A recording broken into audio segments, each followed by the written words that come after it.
do an invocation, and then we will do the Pledge of Allegiance. Heavenly Father, we thank you for all your many blessings. We thank you, Lord, for allowing us to gather here tonight to conduct our town's business.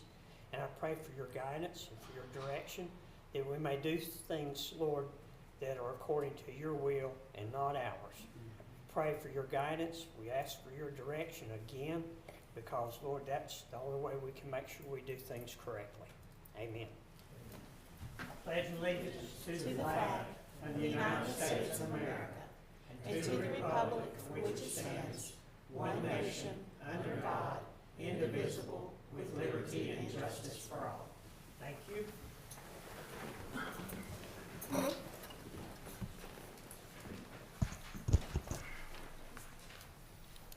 Okay, council. Item 4, under new business, review and discussion of the February 3rd preliminary agenda. So switching over to that. You see several items already listed on the consent agenda. Under new business, we have a public hearing proposed for the new Unified Development Ordinance, the UDO, that we met on earlier last month, I believe, or this month. So these public hearings will be given next week. Okay, so item A and B will stay on the agenda. And Ashley, do you have anything you want to add to that? I mean, you don't have to if you want to wait until next week's fine. But, If you all have any questions, I'll okay. Council, any questions? Okay, we'll get you next week then. Thank you. Okay, item C, adoption of Community Development Block Grant Infrastructure CDBG 1 documents, and this is presented by Sherry Griffin. This will be for the Berrytown Water Project. And we'll leave that on the agenda. You want to speak to that tonight, Sherry? Just to say, I apologize in advance. There's 13 different documents, but we can pass it as one motion if you care to next week. Basically, it's all of the required reporting items that for the CDBG-I project, which is a Berrytown water project. As you know, we have 3 different grants for that. We had a $2.3 million grant, a $56,000 grant, and we just signed the grant agreement tonight for the other $1 million. And so we've got 3 different pots of money that are funneling into that project. But we have to adopt these resolutions, plans, and action items in order to be able to move forward with the grant. And so that's why I'll bring them both for you next week. Okay, sounds good. Okay, so item C will remain. Item D, approval of RFQ for engineering services for the Berrytown Waterline Replacement Project. Any questions on that, council? Those engineering services, again, will be paid for by the grant, and this project does not cost us any money and is a much-needed project, and I appreciate COG's help with this, Sherry. Thank you. So D will remain on the agenda.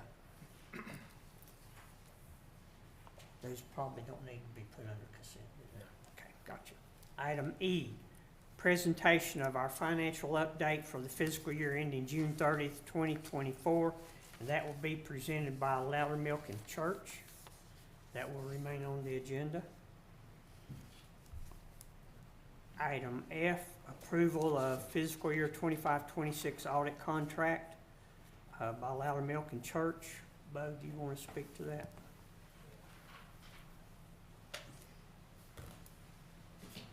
So if you remember last year, we did the 3-year proposal we received. So this is the second year of that contract. LGC has reviewed it, sent it to us, they've approved it, so now we just gotta approve it. So the price goes up $350, so very minimal price adjustment there.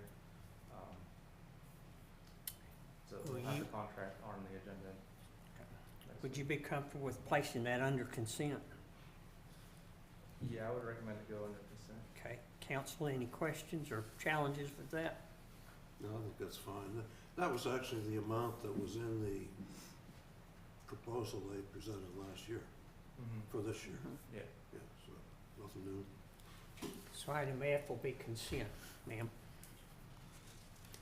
Item G, approval of request from Valdese American Legion Ladies Auxiliary to sell alcohol at town-sponsored events.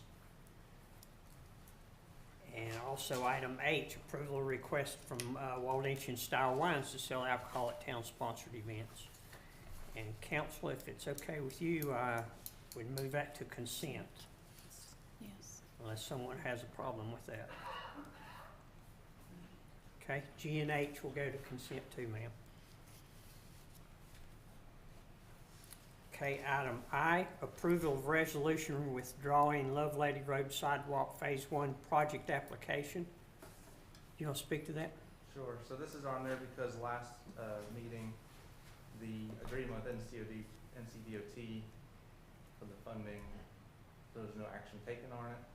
So, working with the COG, this is the next step if we want to defund the project and not go forward with it. It would require adopting this resolution to do that. Okay. That'll remain on the agenda. Item J, budget amendment, Wayne Owens Gymnasium gutter and fascia. Yeah, so this is budget amendment number 8-10. So, I'm actually gonna bring this up here. The way the budget amendment reads a little differently than we've done previously. It says repairs not to exceed $5,600. The reason for that is we've gotta get this done sooner than later. We're still working on getting multiple quotes for this work, but the one quote we got was $5,600. But we don't wanna hold this up till March. What's going on at the recreation center there? This is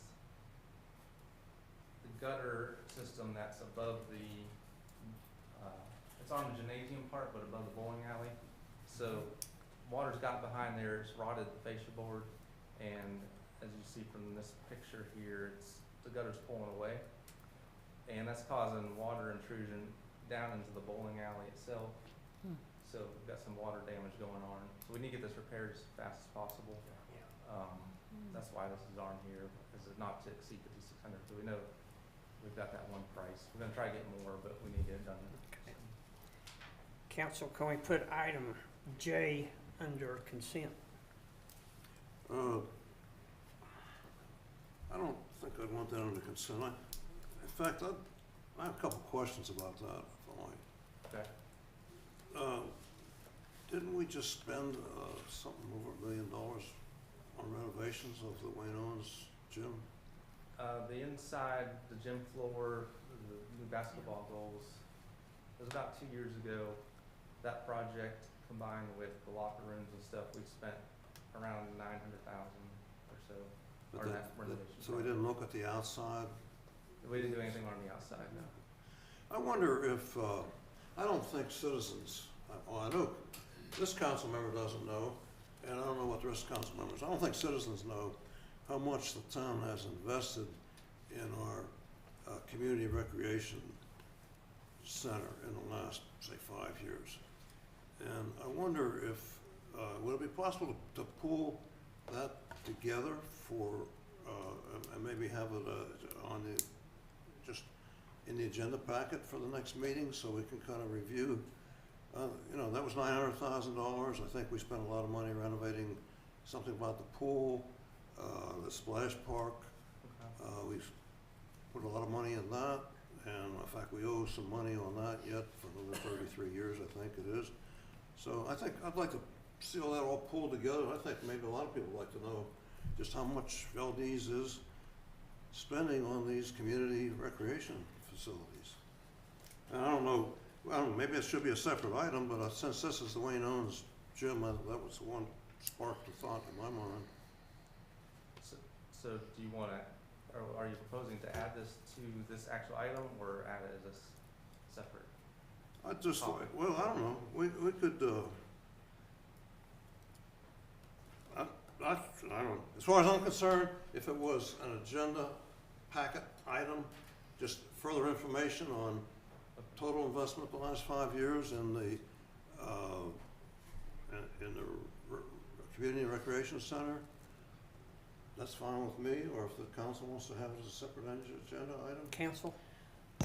I think that it sounds like it needs to be a separate agenda item, because this one sounds like it's more, needs to be expedited and put through, like we don't need to be waiting through information to make a decision about a repair would be my only thing. I mean, this looks like damage that could be raining again really bad here before we know it, and they need to be working on this. Good point. So I think it's a good point. I mean, it's a good information to have the background.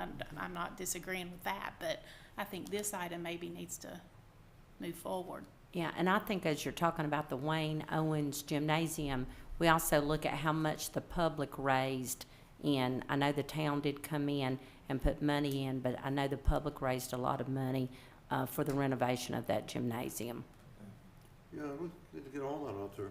Could we somehow add that agenda item now, or do we need a motion now, or we need a motion next Monday night? You can add the agenda item now, like you're talking about for the February 3rd agenda? Yeah, Yeah, you can make a motion to amend the agenda to add that item for February 3rd, yeah. Do you have time, Bo, to pull all that together? I don't know how long that would take. I'll do my best. he's got those numbers in his back pocket. Oh, okay, gotcha. Okay, I'd move that we add an information item on the town's and investment in, the community, the rec center and associated things. I'm not talking about the whole town, I'm not talking about Children's Park or McGowan Falls, Just the Massillon recreation Avenue center. things.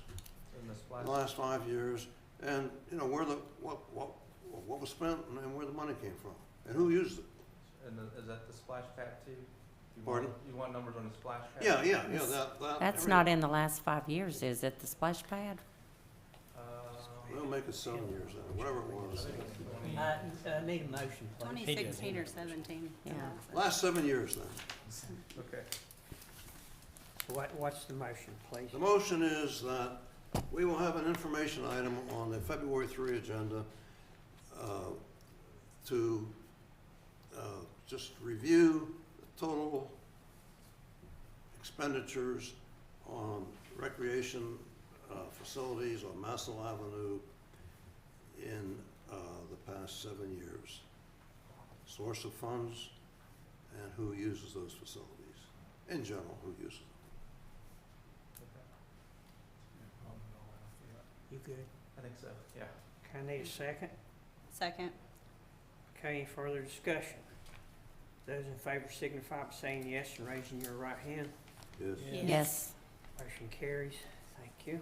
Okay, Okay, so with that being a separate item now, do we want to put, yeah, This can we budget go amendment back on- and add item J to the consent agenda so we can move forward with those repairs? Good idea.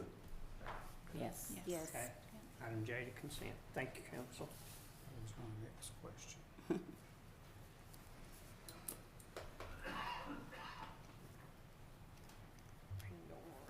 Okay, item K.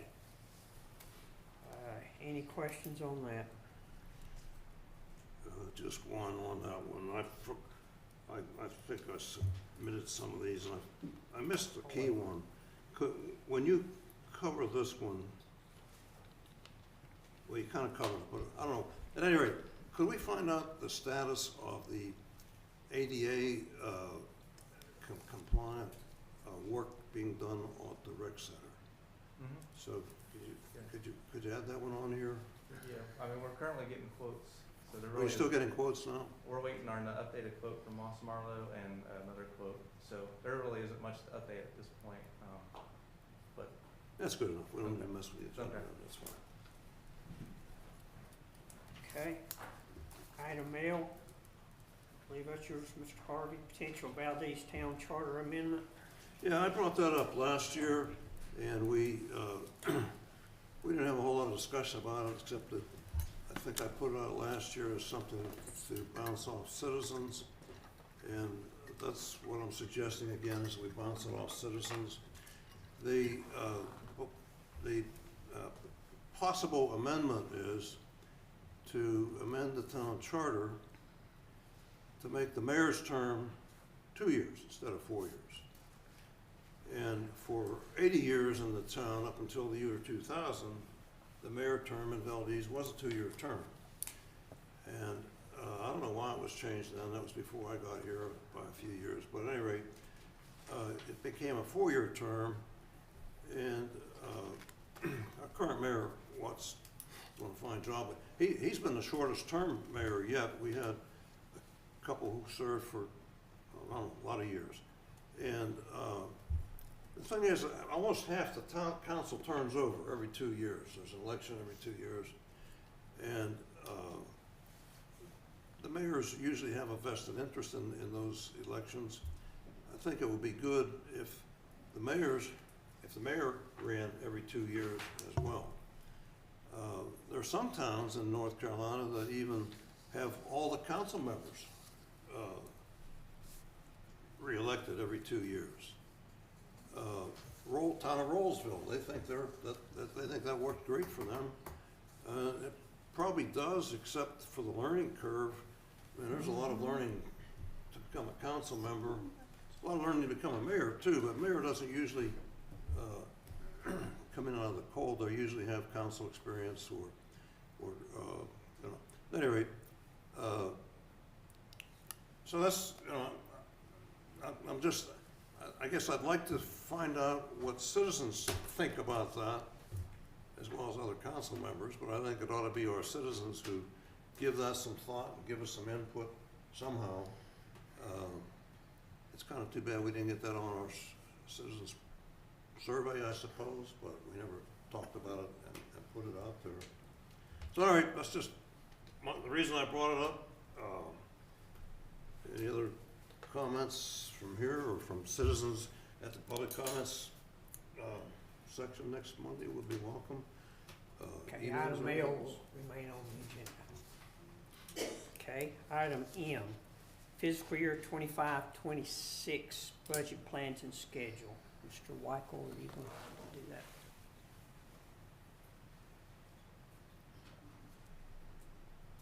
All right, so we'll just talk a little bit about the budget schedule here. Kind of get everybody up to speed, what we've been doing. We're early in the process, so middle of January, met with department heads, did a mid-year budget review, looked at halfway through the year how their budgets are looking. I do that myself every month, but I actually sat down with them to review it with them halfway through the year, discuss the big picture goals, what we got going on with the approaching budget season.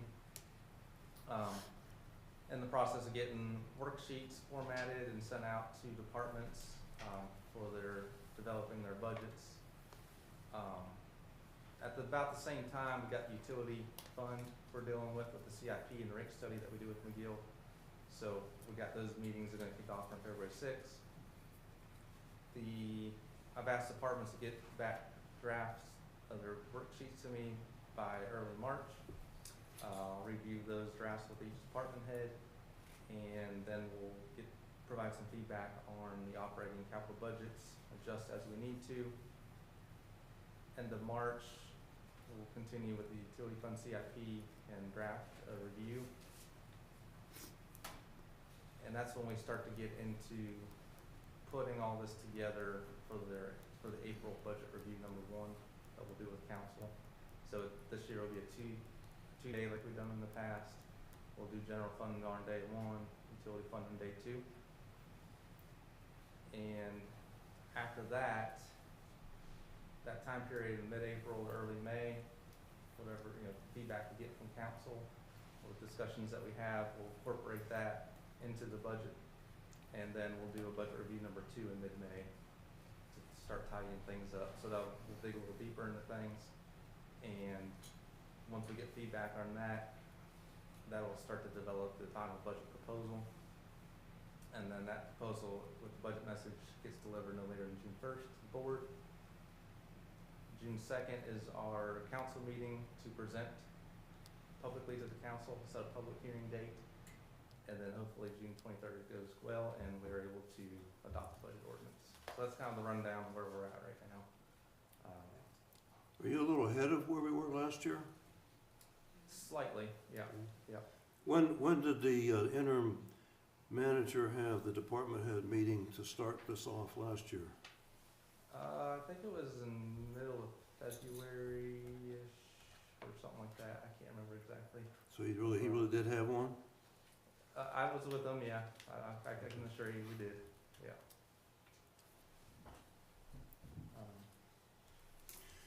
And I think you But there's, told the council that you'll have year-to-date numbers through December, which would be the first 6 months of the year, yeah. in our agenda packet for next week, so Mhm. we'll be able to see where we are so far this year with each Yeah. activity. Yeah, and just a week after that, we'll have January included, so that's why I was wondering if y'all wanted to wait, but I can just go ahead and provide that, and then when we get the. Yeah, the and I think we ought to get them January every month as they're available, Sure. especially from here on. stuff. Okay. Okay, item 2. That stuff, will really be talked about at the budget review Budget number retreat. 1, so there's really, I don't really have anything to discuss on that unless That's council fine. has something. When do we have to act on or decide or consider the health insurance premiums? Good question. So our health insurance plan renews June 1, which means our open enrollment for employees is May 1st. So our health insurance plan renews a month before we adopt, or the budget kicks into place. And we do that because if we wait until June or July to have a new plan, we wouldn't have those health insurance numbers in time for the budget, and then we have to adjust on the fly at the very end. So it gives us an opportunity to have those numbers. So I would hope by April that budget review number 1, my plan is to have our insurance broker to give a presentation, and we should have some good numbers by then for council to consider to go through with that plan. So, Sounds so good. mid-April, be short. Item 3, council.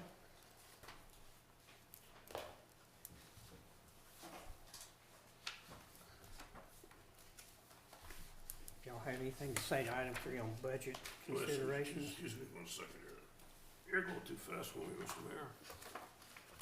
I- Item 3. I did have one question. As far as the insurance goes, is that often shopped around, or do we keep the same broker no matter what, or, So the broker, he shops around with different providers. Okay. Yeah. okay, that's what, so So, people, you know, with Aetna, Blue Cross, okay. United Health, and, yep. I got another budget consideration. You know, what I'd like to hear from our department heads this year when we get to their presentations is a whole lot less about what they've accomplished in the past year. I mean, I've attended maybe 3 of those in the past. I've always reviewed the PowerPoint presentations since then that go out on the agenda packet. So, but, you know, they've been so much of what we did last year. But this is the budget development, so I'm hoping that these meetings don't need to be quite as long and they can be focused on going forward. But even more important than that, what I've never seen in any of those presentations is, here's what we're gonna do with this department next year that can save a lot of money and still do things well, or here's what we're gonna do better for the same amount of money. I've never seen that kind of philosophy or presentation, and I wonder if there's some way you could inspire or encourage your department heads to do that. Let's see, not just what new trucks you need or what new vehicles you need, but, or what you want. That's all what we used to hear is wants. We want this, we want this, want this, want this.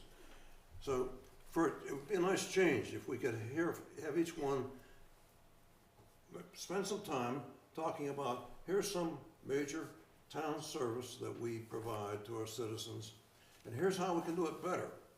Or not necessarily for more money, but here's how we could do it for better or for less money. Just, you know, the kind of mindset that I lived with for decades. So it's the wants mindset, like, I don't understand that too much because we all have a lot of wants. We all are pretty much set in our income for this year, so we know our wants got to fit within those incomes, but it doesn't seem to go that way in towns, that we stack up the once, and then come July, we go out and tell the citizens, here's what you're gonna pay, have to pay to cover the once. Okay. I don't know, if you got, Sure. Okay, anybody else? I do have, so are we, since we're in this discussion now, are we wanting department heads to present this year? Because last year, I did all the presenting, Correct. but is that a transition we wanna make to have them present? I thought it was good that you did that, but, I'm good either way, just however y'all want. We can talk about it later too, we've got some time. If y'all think on that, and we can Yeah. make that decision. It'd be good to let them know, give them some. Yeah, they need a heads up also. Okay. Okay. Item M will remain on the agenda. Next is the interim manager's report. And, yeah, we'll wait for Monday. Okay, anything else on the agenda, council? Hearing none? we'll move I'm to sorry, I Bar. just had one question. Something I've been getting some inquiries about, from the fourth and fifth wards, because we've had several, explosions in our water lines, because of the cold. The roads are really bad, especially down, I believe it's Sterling Street that goes by River of Life Church. Some of we go off-roading right now, several of our members, to go to church, and I'm not meaning to be selfish, but it is right there beside our church. So it's kind of, I didn't know, like, is there a timeline for when roads are repaired, typically? I know there was even one that, busted on my road too, so we're all kind of curious. Where it was cut? Yeah, where they cut it and then they have to fill it in with like gravel. Yeah. I mean, I guess it's a way that we can save on road paving, because eventually we'll just have a patchwork quilt throughout town, so we'll just get it done piece by piece, but Yes. it's, So, in order to get enough asphalt to make it worth getting a load of Yes. asphalt, once we get enough, they'll go around and patch those. okay. So, That plus the temperature has to be a certain range. right. And we're getting into the good temperatures now. Okay, but there has to be like enough to have like the Yeah, asphalt I'll have truck like a come truckload through. of asphalt, and Okay. then we'll go around and make all those. Going at the rate we're going with these busted pipes, we may be there pretty quick, so I'm just, it's been a brutally cold winter. I was just curious about that, and, cause I know Griffin kinda got beat up pretty bad too, so. Yeah. And just so everyone knows, the reason why the pipes are busting like that is because when the ground gets cold, it Mhm. contracts. So what happens, it warms up, the ground moves, and when the ground moves, those pipes are moving, Yes. and so that's what's causing those leaks. I would eventually like to know if there's anything we could look at doing when we replace them that's like, I know, like under our house, we went with PEX pipes. I know, I don't know how this works, so I'm not pretending I don't. Is there anything towns can use that is the equivalent of some type of PEX pipe that doesn't shrink, expand, do all that so much? Yeah, the pipes are pretty old. Yeah. The technology's caught up now, so Okay. when they do get replaced, They are replacing they're them a with the little more better, flexible. okay, that's Yeah. what I was curious about, okay. Yeah, but it's just the cost of Yep. repairing them, or to replace them. But Yeah, no, this year has been I was like, I don't even wanna know how much everything's cost this year with the busted yeah, pipe, so. and then that's okay. why when you pave a street and you're vibrating that asphalt to compact it, Mhm. those water lines are there vibrating. Yeah. That's why we see a lot of lines of their new asphalt get broken. Yeah. So it's almost better to replace those lines first and Yes. then pave the street. Then you don't have to cut into new asphalt. I hope people will hear that loud and clear. Let's get those pipes fixed. Yeah. All right. Okay, anybody else? Yeah, tomorrow is a day, the strategic plan for the Recreation Commission will be presented tomorrow at the splash pad at 11 o'clock. I think all of us got an email about that. I'm planning on going, so all of us are welcome, I'm sure. Okay. Next item under 4 is B, Town Manager Search Presentation from Mr. Anthony Starr, sir, from Western Piedmont Council of Governments. Thank you for being here. Thank you, Mayor, members of council. Pleased to join you this evening for an overview of the search process. I've got a few handouts. I'll let you take one and pass it down for information. And I know that you're just now seeing this, so of course I'm not asking you to act on anything today. But I just want to give you this information. Then, if you choose to move ahead, then you'll have that for your consideration. We're glad to talk to you about the service that the COG provides for conducting town manager searches. This is the same information that was previously presented, but I'll just briefly review that and hit some of the highlights and then answer any questions you have. And then I think there's a closed session that would also be part of this process.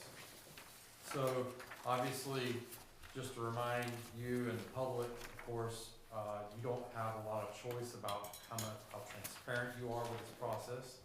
State law mandates that you keep all of the information about the identities of candidates confidential. If you violate that, that creates a liability for the town and perhaps a liability for you personally as council members. So you're not allowed to, like some states, they have different rules, but in North Carolina, this information is confidential. I think overall that's a good thing because it encourages people to be considered and apply without fear of retribution from their current employers. And you can imagine that right in the private sector that way, right? You wouldn't divulge that information in that situation either.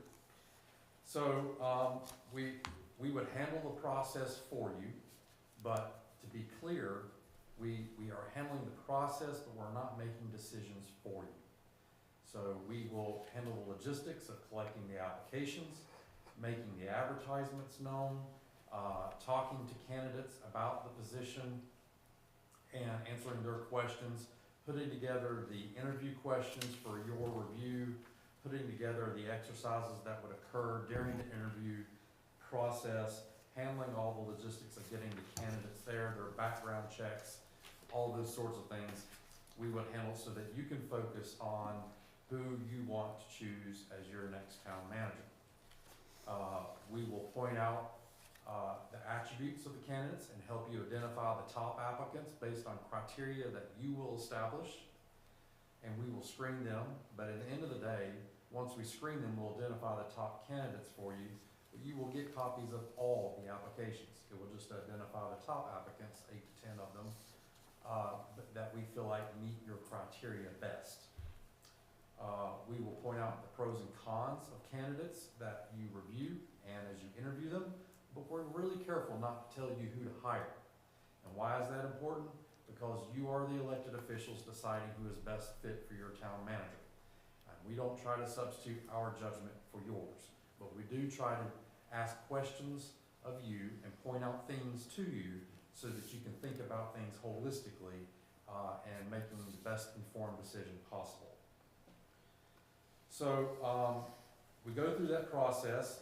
We don't handle the negotiations. Usually we will facilitate what you would like in terms for the next person for you to decide at the final stages of the interview process. We usually recommend that the town attorney and the mayor handle the negotiations on behalf of the council. That's usually almost always the way it's handled for all the councils that we've done. So we've done this several dozen times over the years.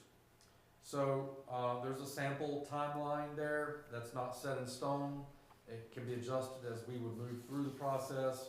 But if you started here soon, then you would do interviews later here in April and May. You would select the people to interview, and then June you would have probably interviews, and then in the summertime you would be down to the final stages of picking someone and offering them employment with them to start sometime in late summer.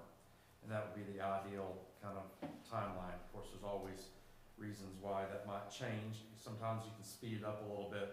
Sometimes it might get delayed a little bit. A lot of that depends on holidays and council member schedules and things like that when we schedule meetings. Finally, in the bottom of that overview is a chart that includes the options that you can choose for advertising. Now, the base option includes posting with the League of Municipalities, of course the COG website that's no cost, and government jobs website that's no cost.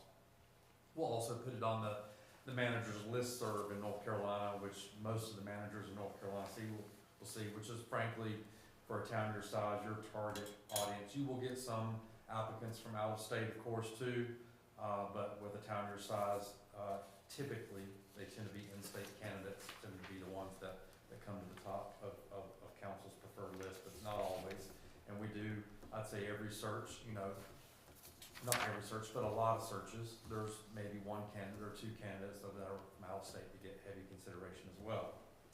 If you want to go a little extra in terms of the advertising options to expand your reach, we don't add any cost to those options. You can see what they are. There's a southeast option, southeastern United States. You can see that depending on which ones you would want us to pick, you know, anywhere from $675 to $975.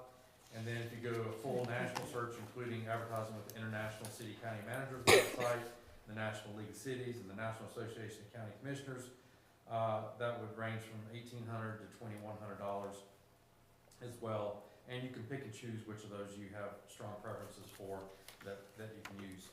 So we don't really, you know, I think they're all effective and worthy places to advertise. It's just according to what your preference is on how much you want to spend on advertising.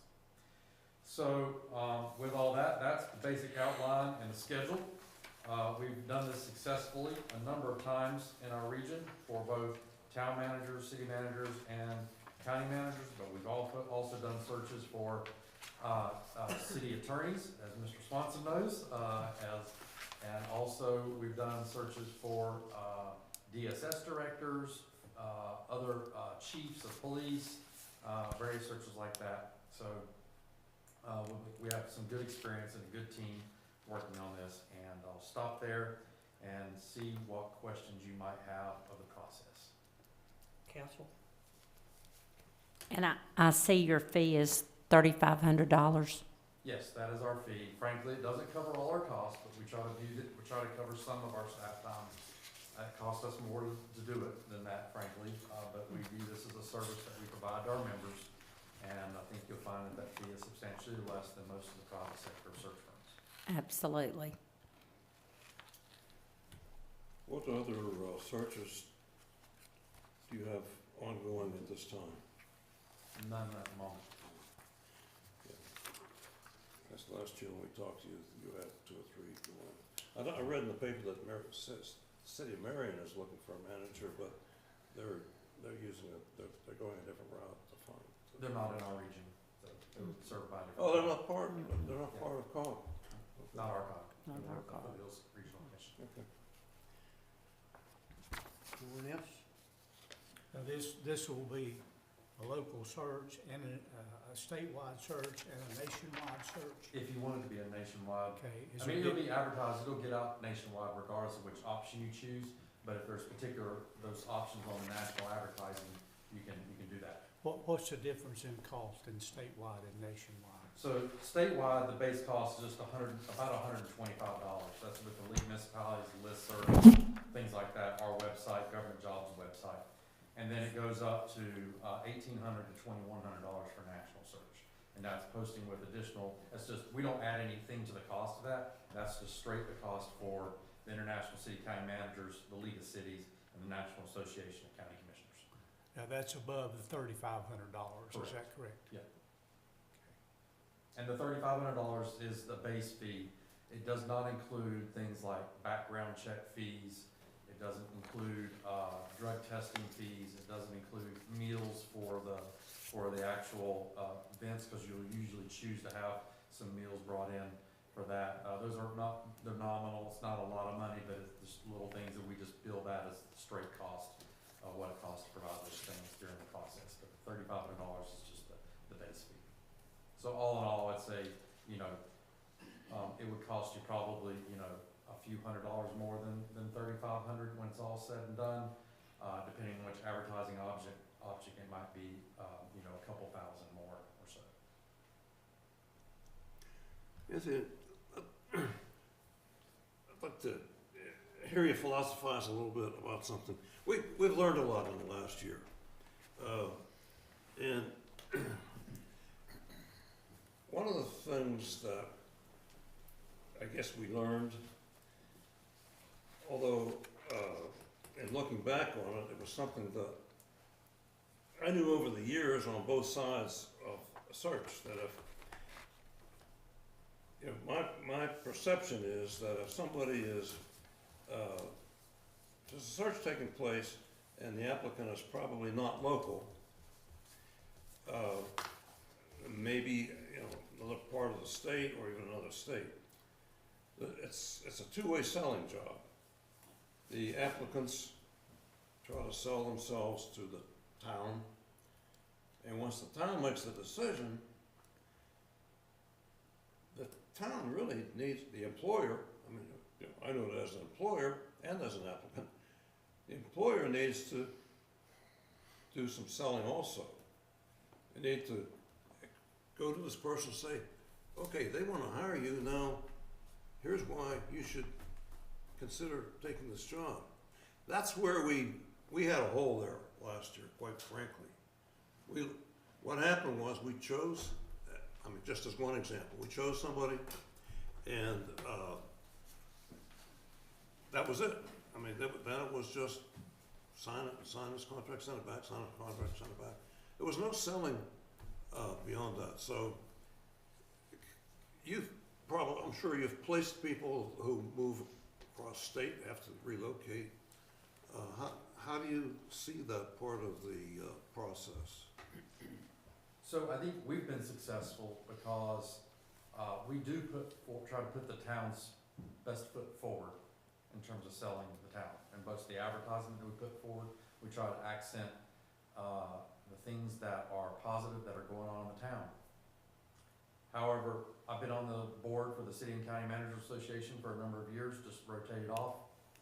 I think part of why applicants engage in our process is they trust us to give them an honest assessment of things. And I think we will help them gain insight so that they can know whether or not this is a good fit for them and they are a good fit for you. And so I would say, to your point about selling the town, that is not just in the interview phase or even at the 11th hour, but it's all the time. What can you do to make your town an appealing place for candidates? Because I will tell you that just like every other employment sector, there is a shortage of talent. And there are fewer applicants applying for these positions than in previous years. And the type of applicant that you would have gotten 10 years ago probably would be different than the one you will get now, because it's just that the applicant pool has changed. And so I think you have to do everything in your power to make them seem like this is a place that they want to invest their career in, because that's what you're asking them to do. And invest their families oftentimes in as well. Buy a house here, have their children be here, if they have children, their families, spend their time here, spend part of their life here. And so that's a big decision for a candidate and their families. And so you have to be mindful of that, and that you're in a very, very competitive environment for a select number of really good candidates. So you think we should probably be thinking about and doing that selling job on our own as we interview people? It should be like maybe a two-way interview that here's why we think we'd be a good place to work, as well as we want to know why you think. I think that is, there are certain things you want to project during the interview process. I don't think you need to do a sales pitch during the interview, if that's what you're asking. No, well, I wasn't, that's kind of. But I think you ask questions, and then typically they will ask questions of you, but frankly, the top candidates are gonna do their homework on you. And so that's where the difference is usually made, is before you even get to the interview stage. I did some research a week or so ago. I think there's 68 towns in the state of North Carolina that are looking for town managers. I don't know if that's high, low, if that's spot on. That's a lot of towns looking for town managers. Well, there's 550 something towns in the state. And I will say, typically, it's a little higher after municipal elections. That's just the cycle, and the same thing goes for counties. They will typically be a little higher after the elections. New councils come on, new priorities, they want a different person. That's a normal part of the process.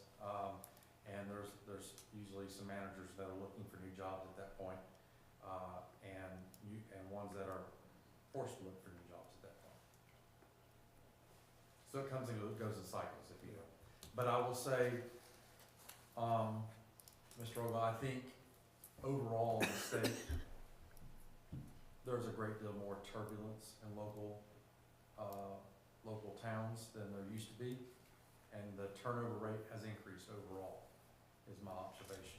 That's all over the state. Yes, and I think, I don't have any evidence to prove this assertion, but I think we will see higher turnover rate in western North Carolina because of the recovery from Hurricane Helene.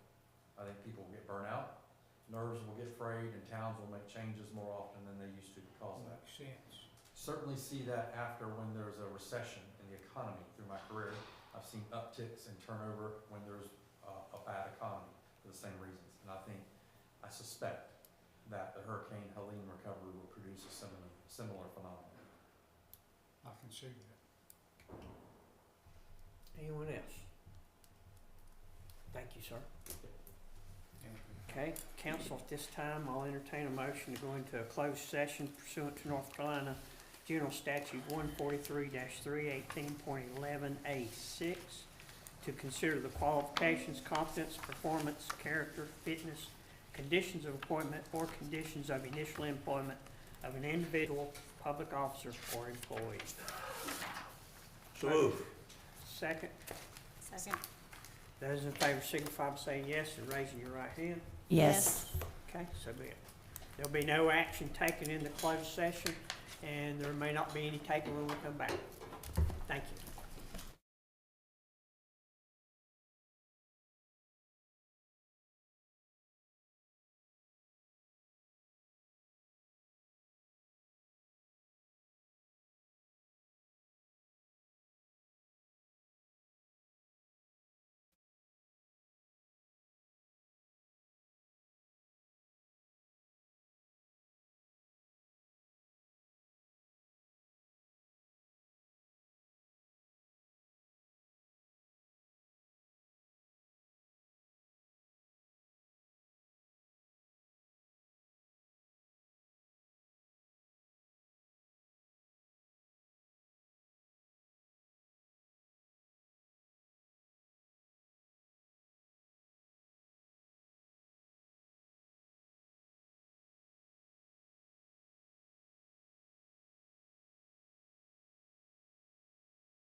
Contract to be finalized between COG, the attorney, and the mayor. That's good to me. Yep. Okay, I need a second, please. Second. Any further discussion? Is there, now we have to put the southeast region in our, Yeah, I will do that. motion. No. okay. All right. Okay. All those in favor signify by raising your right hand and stating yes. Yes. Seeing none opposed, motion carries. No further business, I'll entertain a motion to adjourn. I make a motion to adjourn. Second. Second. Second. All those in favor signify by saying yes.